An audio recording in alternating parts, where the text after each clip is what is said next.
Vamos, hermanos, en esta hora a tener la palabra del Señor. Hemos estado estudiando diferentes tópicos y en el viernes anterior estuvimos hablando de la vida del apóstol Pablo. Yo quisiera que entráramos en una segunda parte y no sé si después otro día volvamos a tocar también, porque es tan interesante. Estos mensajes biográficos nos enseñan cosas que nosotros a veces pasamos desapercibidos, pero que tienen mucho que ver con la forma en que Dios usó a cada persona y tiene mucho que ver en la manera como nosotros vamos a mantenernos delante del Señor. Vamos a orar y luego de esto leemos la palabra de Dios. Padre, en el nombre de Jesús de Nazaret te damos gracias por tu bondad, tu amor, tu misericordia, el privilegio que nos concede de estar aquí en tu santa presencia, para adorar, bendecir y glorificar tu santo nombre.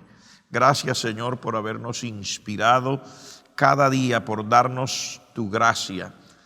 Oh Señor, te agradecemos porque nos has dado el privilegio de ser hijos tuyos. Nos has dado a tu Hijo, a Jesucristo nuestro Señor, para que sea nuestro Salvador, para limpiar nuestros pecados con la sangre preciosa que Él derramó en la cruz del Calvario, para hacernos nuevas criaturas y para que hoy podamos ser hijos tuyos. Muchas gracias por este don inmerecido, y ahora que tu palabra, Señor, va a ser enseñada, pedimos la guianza de tu Espíritu Santo. Danos espíritu de sabiduría y revelación en el conocimiento tuyo y de tu santa palabra, en el nombre de Jesús nuestro Señor y Salvador. Amén. Gloria al nombre de Dios. Vamos a la palabra de Dios. Hoy vamos a leer en el libro de los Hechos, en el capítulo 9, libro de los Hechos. Capítulo 9, y vamos a tomar unos textos de la Escritura en el verso 26 hasta el verso 31. Dice así la palabra de Dios en el nombre del Padre, del Hijo y del Espíritu Santo. Cuando llegó a Jerusalén, trataba de juntarse con los discípulos, pero todos le tenían miedo, no creyendo que fuese discípulo. Entonces Bernabé, tomándole, lo trajo a los apóstoles y les contó cómo Saulo había visto en el camino al Señor, el cual le había hablado, y cómo en Damasco había hablado valerosamente en el nombre de Jesús.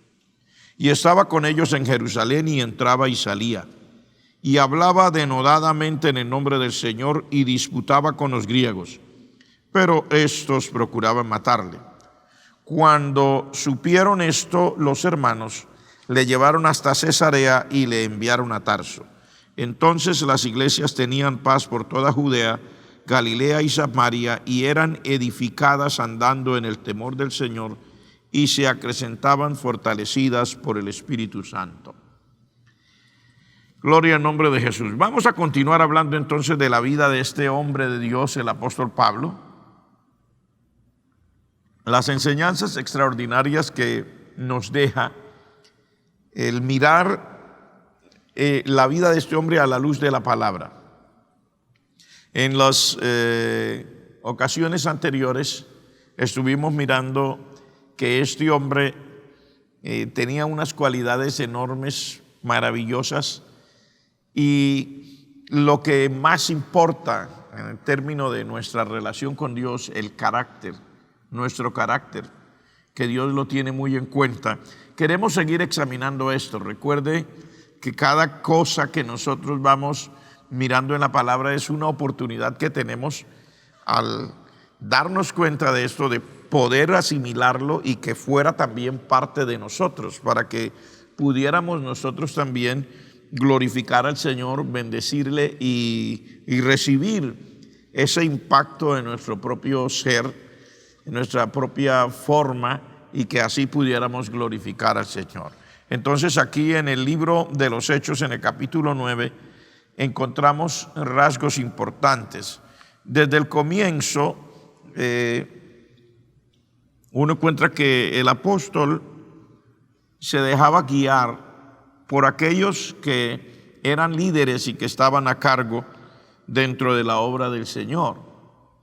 Eso lo estuvimos examinando diferentes áreas, pero esto es importante, hermanos, porque la palabra de Dios dice: en la multitud de consejeros está la victoria.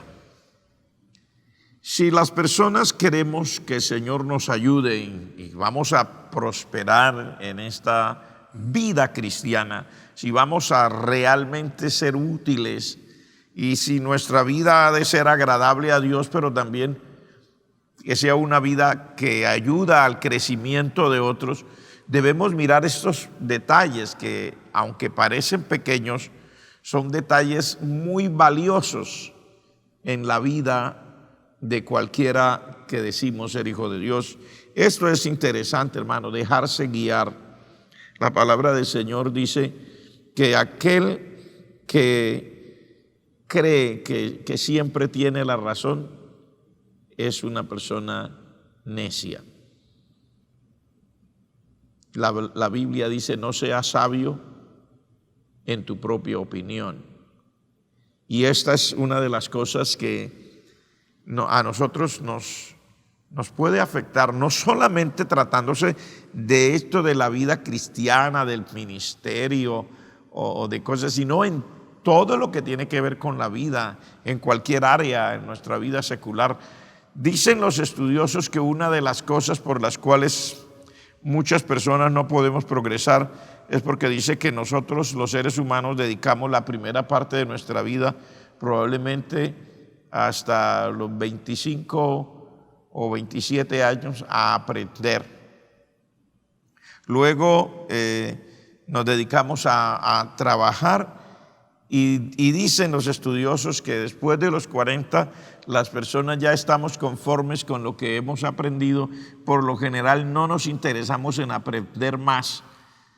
Nos parece que es suficiente con lo que ya ha habido, tanto de experiencia como de la primera parte de aprendizaje, y por eso llegamos a quedar en un estancamiento, algunos incluso en su vida profesional. Cuánto más en lo que tiene que ver con la vida cristiana, si nosotros sabemos que la vida cada día es una experiencia nueva. Ninguno de nosotros sabemos realmente lo que tiene el mañana en términos puntuales. Sí sabemos generalizados. Por ejemplo, sabemos que cuando terminemos nuestra jornada, aleluya, nosotros nos vamos con el Señor. Y la jornada la podemos terminar de manera individual cuando el Señor llama a cualquiera a su presencia, o la podemos terminar como iglesia todos los miembros de la iglesia, y no estoy hablando de los miembros de la iglesia local de la Concordia, estoy hablando de los miembros de la iglesia de Cristo alrededor del mundo. Cuando llega el momento que el Señor lleva a su pueblo, pues ya terminamos. Y esto en términos generales ya sabemos que eso es así. También sabemos que si alguien ha dormido en Cristo, o sea, si alguien en términos de su vida cristiana caminó y no era todavía el rapto de la iglesia, y ya lo que la gente llama morirse, pero que la palabra del Señor llama dormir en Cristo, pues sabemos que también vamos a resucitar. Y eso es extraordinario. Pero en términos puntuales, por ejemplo, hoy es día viernes, no sabemos lo que será mañana sábado o el domingo. Entonces allí es donde nosotros no podemos decir qué nos tiene mañana en las experiencias, pero hay personas que por la gracia de Dios y porque así es el proceso de la vida, ya han pasado por cosas que nosotros apenas vamos a comenzar a enfrentar. Entonces ahí es donde tiene un valor tremendo el hecho de que nosotros, como el apóstol Pablo hacía, nosotros también nos dejemos guiar. Mire cómo dice del verso 27, dice: entonces Bernabé, tomándole, le trajo a los apóstoles y les contó cómo Saulo había visto en el camino al Señor, el cual le había hablado, y cómo en Damasco había hablado valerosamente en el nombre de Jesús. Está hablando del primer tiempo cuando el apóstol Pablo llega a Jerusalén. Él había estado en Damasco y había hablado la palabra de Dios en Damasco después de su conversión. Su conversión quiere decir después de haber entregado su vida a Cristo. Hago claridad que cuando damos estos estudios, mis amigos, probablemente usemos algunos términos que son extraños para cualquiera de nosotros. Por ejemplo, su conversión, o sea, cuando él le entrega su vida al Señor y decide que el Señor sea el dueño de lo que él es, de quien él es, y que él le va a dirigir en todo. Eso es haberse convertido a Cristo. También a veces usamos términos que usamos en ocasiones anteriores, como la circuncisión y la incircuncisión. ¿La circuncisión qué era? Bueno, vamos a hablarlo en términos muy tranquilos. Era una operación que se le hacía a los niños varones, que según tenían estipulado los judíos, se le debía hacer al 8º día después de haber nacido.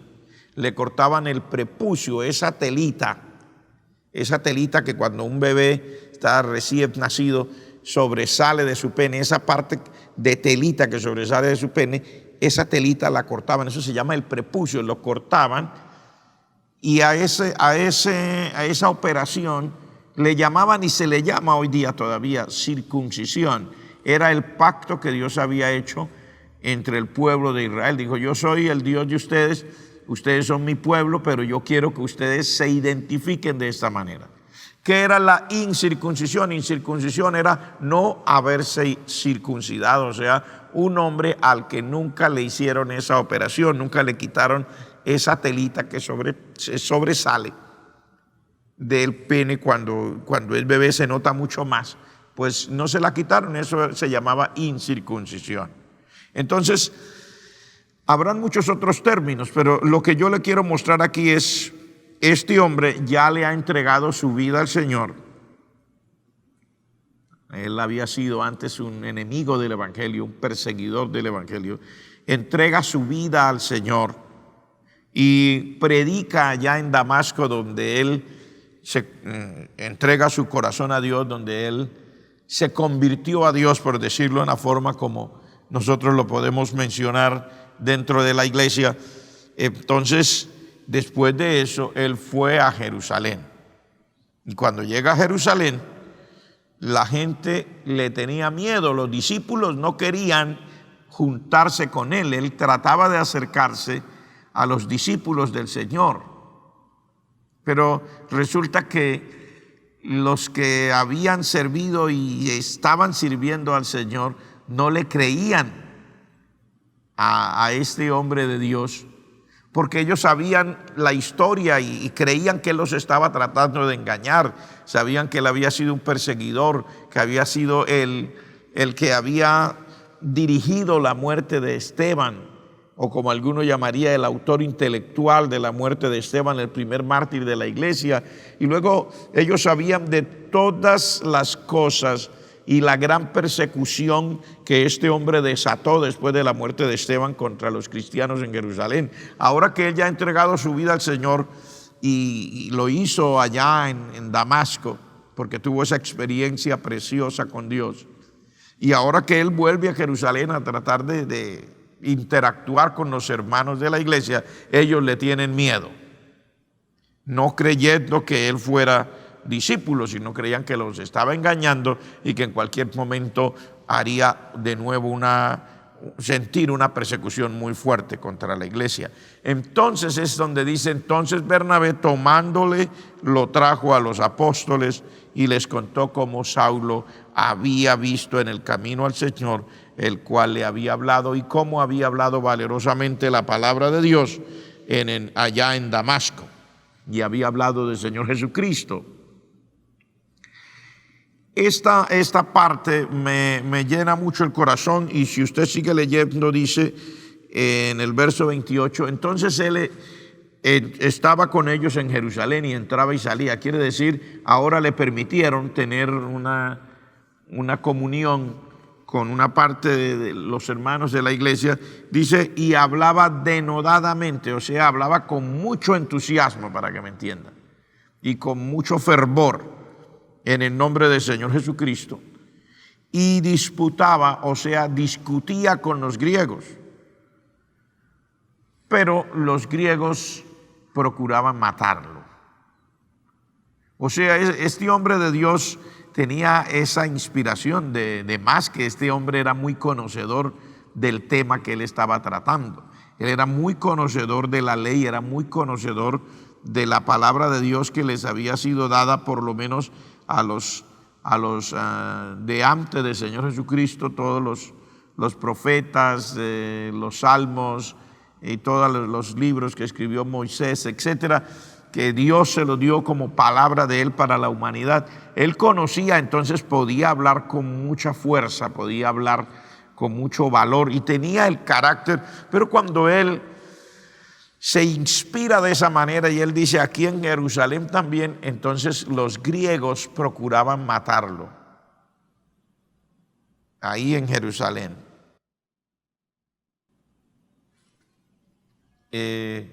Lo que las personas hacemos para servir al Señor, lo que las personas hacemos para buscar la voluntad de Dios, no siempre complace a los demás. Y este hombre de Dios era consciente, él había sido en su momento un director de la persecución contra la iglesia, pero aquí lo encontramos al apóstol Pablo, que cuando los griegos lo quieren matar, dice, cuando los hermanos supieron esto, lo llevaron hasta Cesarea y lo enviaron a Tarso. Oiga, cuando uno mira esto, uno se da cuenta qué lindo es dejarse dirigir.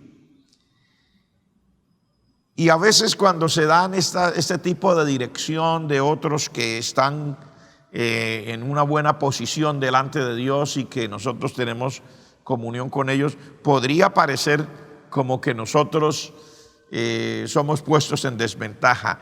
La pregunta es, ¿y quién no quería estar en Jerusalén en aquel tiempo? Si allí estaban los apóstoles, estaba el apóstol Pedro, estaba Jacobo, el hermano del Señor, los diferentes apóstoles se movían allí y Jerusalén era el centro de la predicación del evangelio de nuestro Señor Jesucristo hasta ese momento. ¿Quién no quiere estar en el lugar donde están todos los que tienen la mayor experiencia, la mayor bendición, los que han tenido también ese contacto personal con Dios y que fueron testigos, estuvieron en el aposento alto, recibieron la unción del Espíritu Santo con los 120? ¿Quién no quiere estar en un lugar así? Cuando la Biblia dice que la gente en su momento aún sacaban enfermos a las calles, los ponían en el andén sobre unas camillas para que cuando pasara Pedro, el apóstol, la sombra que producía Pedro al pasar cayera sobre ellos y la gente era sanada. ¿Quién no quería estar? Pero sin embargo, cuando ellos se dan cuenta, los griegos quieren matar a ese hombre de Dios, a Saulo, que llega a ser el apóstol Pablo, es su nombre antiguo, pues parece ser como que me quieren sacar del lugar donde todos desearían estar. Me quieren quitar del sitio que es el sitio, digamos, el centro donde se mueve todo lo importante. A veces es difícil entender estas cosas. A veces es difícil entender que no todos estamos hechos para lo mismo. A veces es difícil entender que no todos fuimos llamados para lo mismo.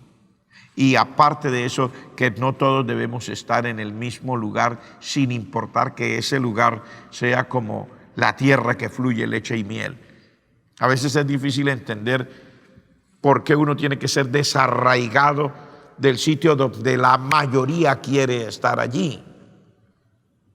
Y aquí encontramos que cuando los hermanos supieron que los griegos lo querían matar, pues lo llevaron hasta Cesarea. Cesarea era un puerto,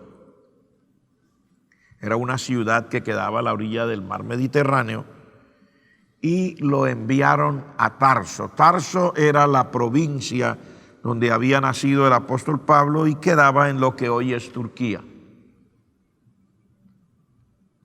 Él había nacido allá en Tarso, pero él era judío su raza, su cultura, sus costumbres, su sangre. Él era de la tribu de Benjamín, dice. Sin embargo, los hermanos lo envían para Tarso. Parece extraño, parece que se está cortando un lazo importante en la vida de este hombre de Dios. Parece que el hecho de que se le mencione a Tarso y se le envíe allá, algunos lo podrían ver como contraproducente.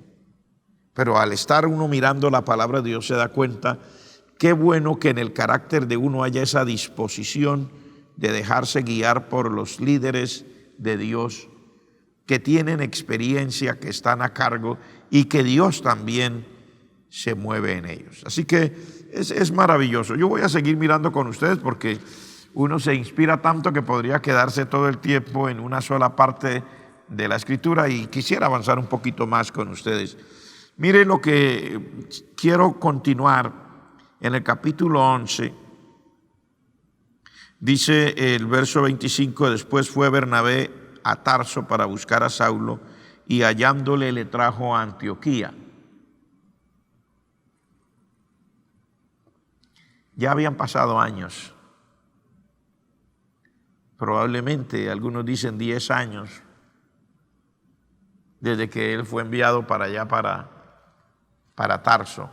Yo estoy diciendo probablemente, no estamos dando fechas definitivas, pero probablemente habían pasado 10 años y él seguía en Tarso ejerciendo lo que él podía ejercer en su lugar para Dios y estando en algo que la mayoría de nosotros no entendemos. ¿Cuál?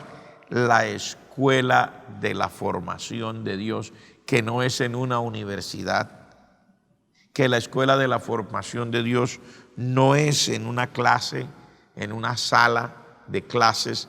Cuando Dios quiere formar a alguien, y yo digo formar, quiere decir formarle su carácter, formarle su personalidad, Dios lo trabaja y a veces parece largo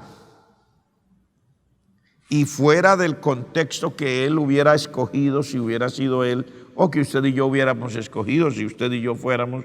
Nos hubiera gustado estar ahí en Jerusalén, pero sin embargo es para Tarso y pasan estos años experimentando. ¿Cuántas cosas pasan cuando pasa el tiempo? Pero yo he llegado a una conclusión. Lo principal que debe pasar en uno y que debe pasar de manera positiva cuando pasa el tiempo no es tanto en lo que yo soy capaz de hacer, sino acá por dentro del corazón. Que debe haber una experiencia positiva. El paso del tiempo debe causar que nosotros recibamos una formación extra en un carácter de entender la voluntad de Dios, porque es en ese estar alejado y en ese correr del tiempo, y cuando parece que las cosas que una vez uno creyó u oyó o experimentó y que uno supone que se van a realizar, y de pronto parece que no, que como si aquello hubiera sido solamente un sueño humano, como si aquello hubiera sido solamente una ilusión del momento, del principio. Es allí donde uno aprende que tiene que depender totalmente de Dios. Y cuando llega el momento, después de esos años, las condiciones están dadas de una manera que ya Dios había preparado. ¿Por qué? Si usted nota, el apóstol Pablo entregó su vida al Señor en Damasco, y Damasco es la capital de Siria. Y cuando dice aquí que después Bernabé fue a Tarso para buscarlo, a Saulo, lo halló y lo trajo a Antioquía. Resulta que Antioquía también es parte de Siria.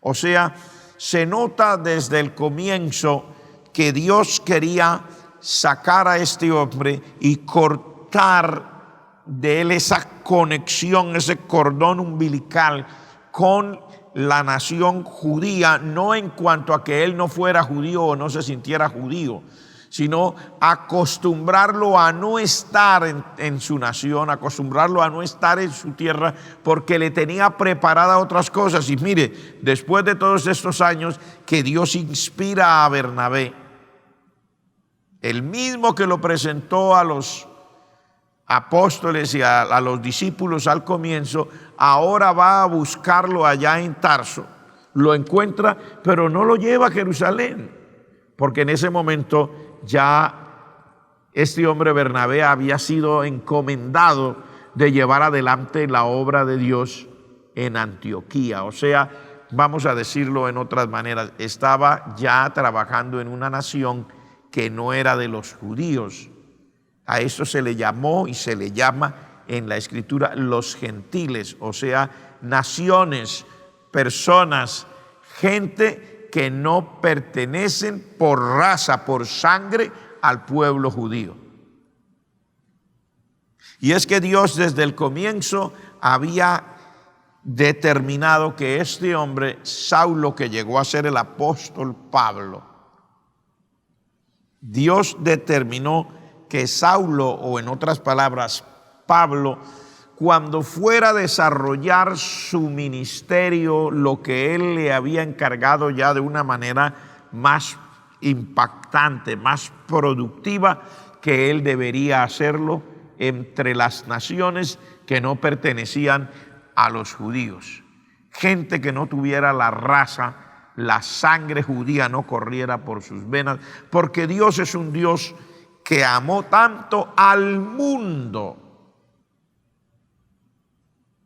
que dio a su Hijo unigénito. Cuando dice al mundo, lo que Dios está haciendo es abrir la puerta de oportunidad de salvación para todos, porque al fin y al cabo, aunque todos no llevemos sangre judía por nuestras venas, la mayoría no la llevamos, la mayoría de la población mundial no llevamos esa sangre judía por nuestras venas. Sin embargo, sí somos nosotros parte de la creación de Dios. Fuimos creados por la misma mano del Señor. Y de alguna manera Dios que nos creó nos ama. Y el hecho de que Él haya amado tanto al pueblo judío, a la nación judía, porque a través de ellos Él envió al Mesías, no quiere decir que Él haya odiado a los que no pertenecemos y no llevamos sangre judía por las venas, sino al contrario, Él tanto amó al mundo, o sea, a todas las personas de todas las naciones, sin distingo, que Él mandó a su Hijo, dio a su Hijo. Y cuando dice que lo dio, envuelve todo. Cuando dice dio, envuelve que lo envió, envuelve que Él sabía que venía para que muriese, para que ofreciera un sacrificio, para que derramara su sangre. Todo eso envuelve ese término cuando dice dio a su Hijo. Dice para que todo aquel que en Él cree no se pierda, mas tenga vida eterna. Entonces, aquí está el apóstol dejándose guiar una vez más por otros que son líderes. Y quiero llevarle más adelante en el capítulo 11, dice desde el verso 27 lo siguiente: en aquellos días unos profetas descendieron de Jerusalén a Antioquía, y levantándose uno de ellos llamado Agabo, daba a entender por el Espíritu que vendría una gran hambre en toda la tierra habitada, la cual sucedió en tiempo de Claudio. Entonces los discípulos, cada uno conforme a lo que tenía, determinaron enviar socorro a los hermanos que habitaban en Judea, lo cual en efecto hicieron, enviándolo a los ancianos por mano de Bernabé y de Saulo. Aquí encontramos ahora al apóstol Pablo, que en ese momento todavía se llama Saulo, es el mismo, es el nombre original de él, su nombre judío. Este hombre se envuelve en un servicio de socorro a los hermanos de Judea, porque resulta que cuando él llega, que lo trae Bernabé a Antioquía, estuvieron ahí todo un año enseñándole a la iglesia. Ya Pablo tenía una experiencia muy tremenda, habían pasado años y aunque la Escritura no menciona exactamente lo que había estado haciendo allá en Tarso, todos sabemos que desde el comienzo él era un hombre que se dedicaba a predicar al Señor Jesucristo y estudiar la palabra de Dios y estar en comunión con Dios. Así que ahora tiene una gran experiencia y al estar en Antioquía con Bernabé, enseñan a la gente. Y en aquellos días, dice, en aquellos días, mientras ellos estaban realizando esa labor ahí en Antioquía, vino a Antioquía un grupo, unos profetas.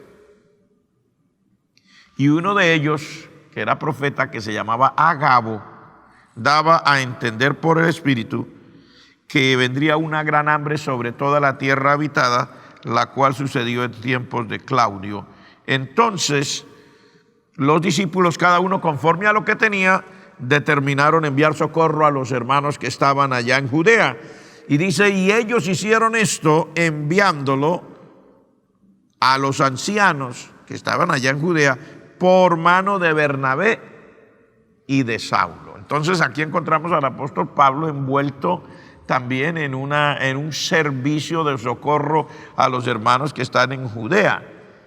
Estas cosas, hermanos, nos muestran a nosotros que cada persona en su vida, aunque tiene el llamado y aunque lo que Dios hace es extraordinario y lo principal de nuestra vida está enfocada en lo eterno, sin embargo, uno tiene que tener también esa parte humana muy a flor de piel para que cuando se presentan cosas que afectan a otros, que muchas veces nosotros conocemos, algunas veces no los conocemos, pero que sabemos que la vida es así, nos enfrenta a situaciones donde otras personas se sienten en desventaja humana. En este caso, el Espíritu Santo mismo habla a través de uno de los profetas que vino ahí a Antioquía, donde estaba Pablo y estaba el resto de hermanos que vivían en Antioquía.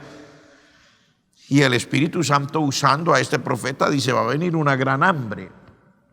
Entonces dice, entonces los discípulos determinaron enviarle socorro a los hermanos que habitaban en Judea, cada uno conforme a la capacidad, o sea, a lo que tenía.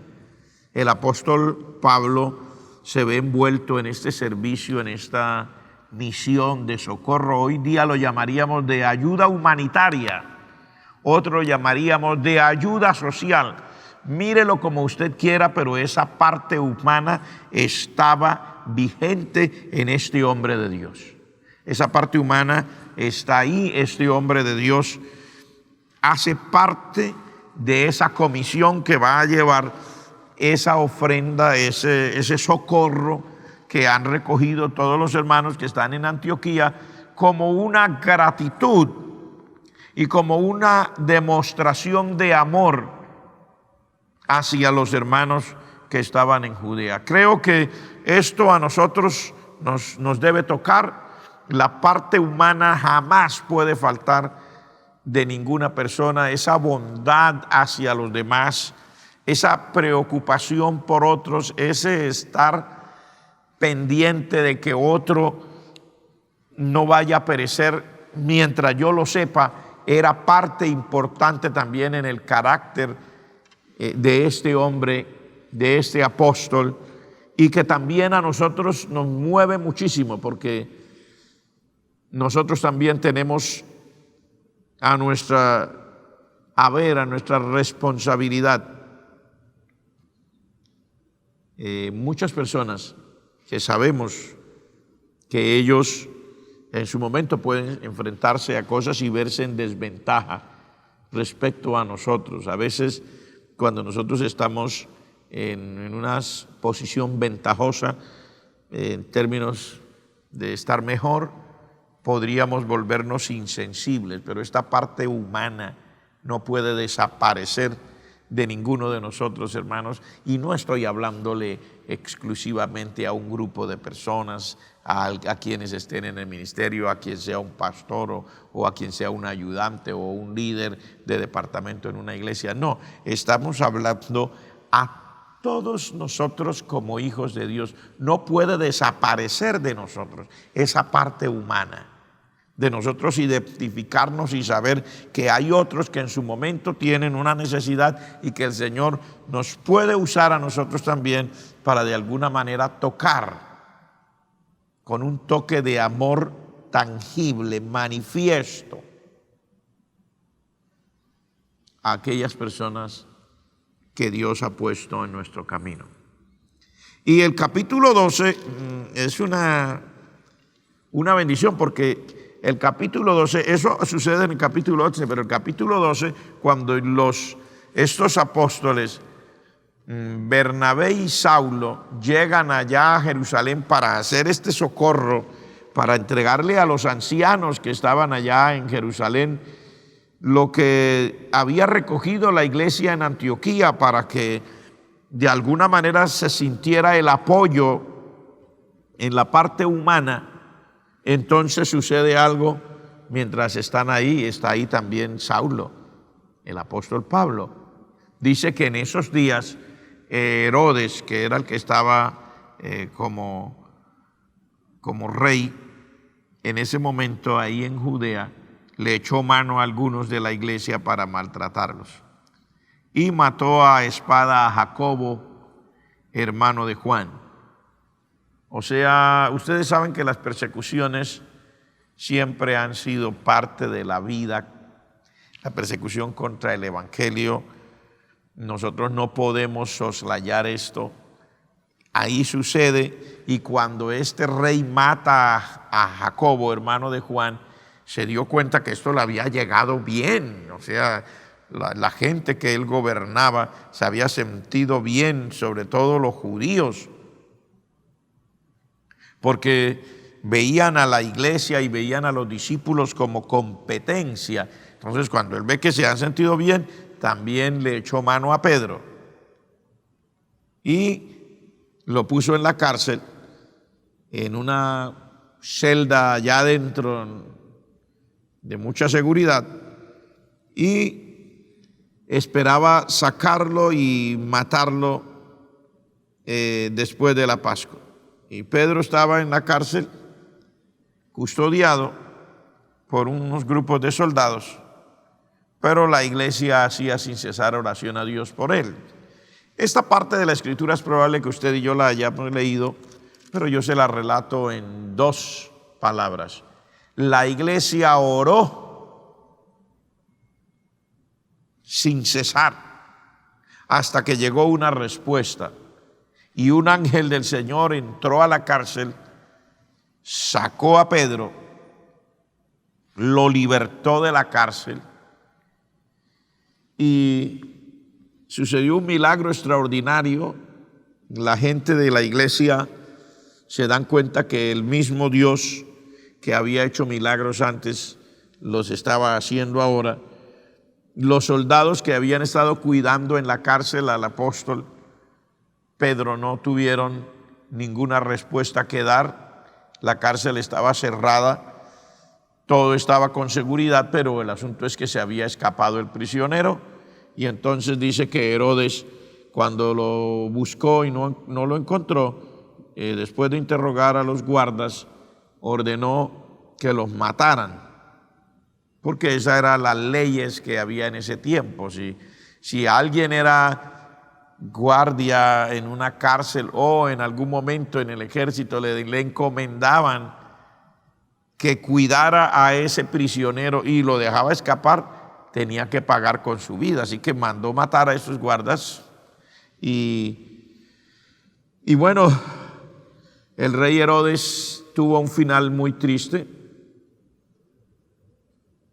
La escritura dice que tuvo un día un discurso hacia la gente y salió a dar su discurso, y el pueblo se inspiró muchísimo. Este Herodes tenía un discurso muy muy impactante. La gente se inspiró muchísimo y gritaban, esta es la voz de Dios, no es la voz de los hombres, es la voz de Dios. Pero dice, al momento un ángel del Señor lo hirió por cuanto no dio la gloria a Dios y murió comido de gusanos.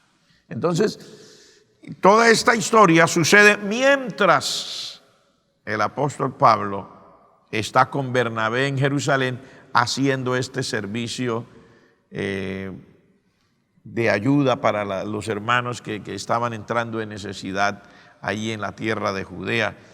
Me impacta que en el verso 25, que ya termina el capítulo 12, dice, y Bernabé y Saulo, cumplido su servicio, volvieron a Jerusalén, llevando también consigo a Juan, el que tenía por sobrenombre Marcos.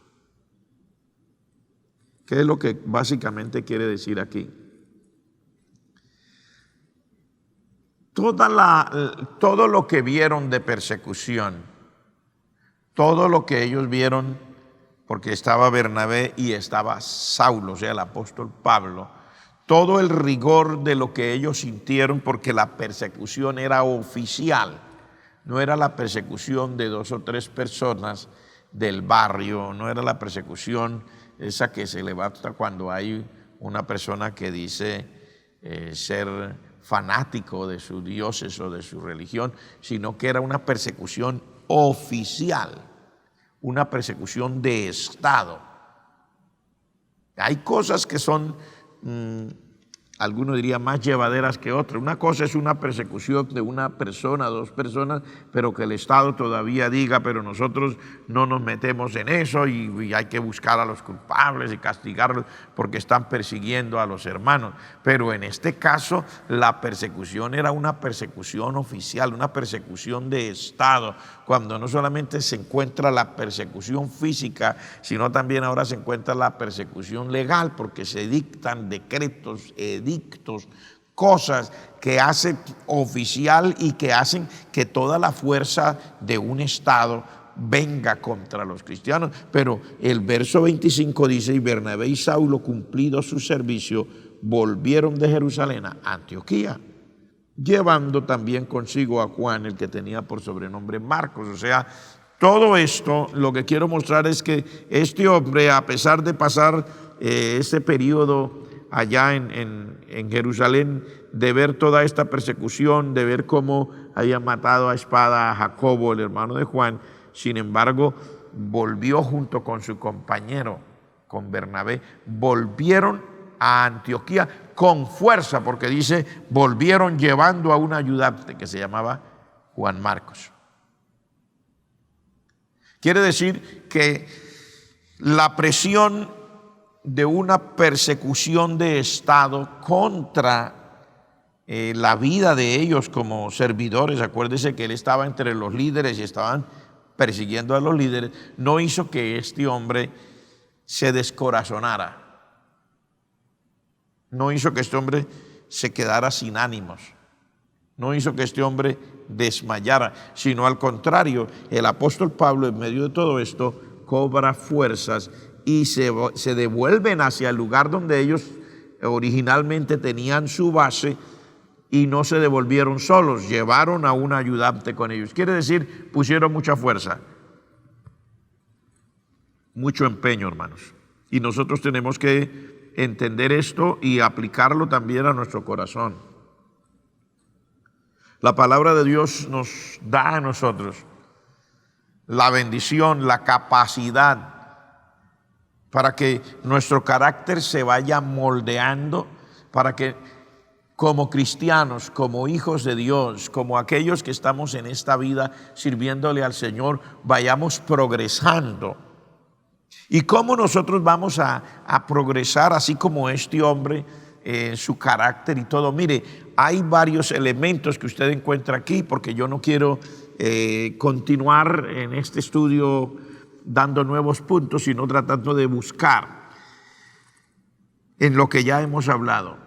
Lógico, habrá muchas más cosas en la vida del apóstol Pablo que uno puede aprender, que puede llevar como una secuencia en el estudio, pero yo quiero que nos concentremos en esto. ¿Cómo Uno, al igual que el apóstol Pablo, podría ser fortalecido en su carácter, podría ser fortalecido en su manera de entregarle su vida a Dios. ¿Y cómo podría ser fortalecido hasta el punto de llegar a ser de ese talante, un cristiano, una persona creyente en el Señor que va contra los pronósticos y que desarrolla cosas no para impresionar a nadie? Recuerde, el apóstol Pablo nunca quiso impresionar a nadie. Él sabía que tenía una función que ejecutar, porque cuando Dios lo llamó, Dios habló con él. Hay dos cosas. Uno, la palabra y la oración, que nos van mostrando la voluntad de Dios. Pero también está ese elemento del que hablé en un comienzo, el paso del tiempo. Porque, hermanos, el paso del tiempo es básico para que nosotros sepamos quiénes somos, de qué material estamos hechos, porque es que cuando pasa el tiempo cambian cosas. No es lo mismo lo que pasó ayer que lo que puede pasar hoy. Pero no es lo mismo lo que estamos viviendo en el año 2019 que lo que nos presentó el año 2020. Algunas personas han dicho, por ejemplo, pastor, yo nunca me imaginé en mi vida que tuviera que pasar por algo como lo que hemos pasado ahora. Esa expresión ha salido de la boca de muchísimas personas. ¿Y qué más nos va a deparar la vida? No sé, porque es el paso del tiempo, es cuando Él está lejos de los hermanos en Jerusalén, es cuando Él está por allá en Tarso, luego mire cuando viene acá y luego vea usted, va a hacer un servicio bueno y se encuentra con que hay una persecución de Estado, matan a uno de los líderes precisamente con los que Él venía a hablar y todo eso, y al otro principal lo ponen en la cárcel y casi lo matan también, y él se encuentra en la ciudad. O sea, es el paso del tiempo, aquellas experiencias que Dios permite que las cosas que son terribles o angustiosas pasen cerca de uno, que si en el momento todavía no le cayó encima, por lo menos ya lo rozan. Ya uno comienza a tener cercanía con esas cosas, con esos detalles de la vida que hacen que uno tome decisiones y que hacen que uno determine realmente qué va a pasar de ahí en adelante. Así que yo quiero darle, mi estimado hermano, en esta noche, ¿verdad?, este consejo, sin importar lo que esté pasando en su vida, bueno o malo. Vaya a la palabra de Dios, vaya a sus rodillas y examine para saber si el paso del tiempo ha logrado hacer en usted esa parte importante, si el paso del tiempo ha logrado traer a su vida esa parte especial en que usted sepa que sí, usted ha estado cambiando para bien, su carácter ha estado siendo moldeado, que usted puede responder ahora a las circunstancias de la vida de una manera mucho más positiva que antes, donde usted se da cuenta que el Dios al que usted le sirve está agradado y que usted en sus actitudes, que yo en mis actitudes, demuestra que mi carácter ha sido moldeado para bien y que las cosas están realmente saliendo cada vez no mejor en cuanto a lo que yo considere resultados que veo con mis ojos, sino en cuanto al agradar a Dios en medio de las cosas que Dios me puso en la vida.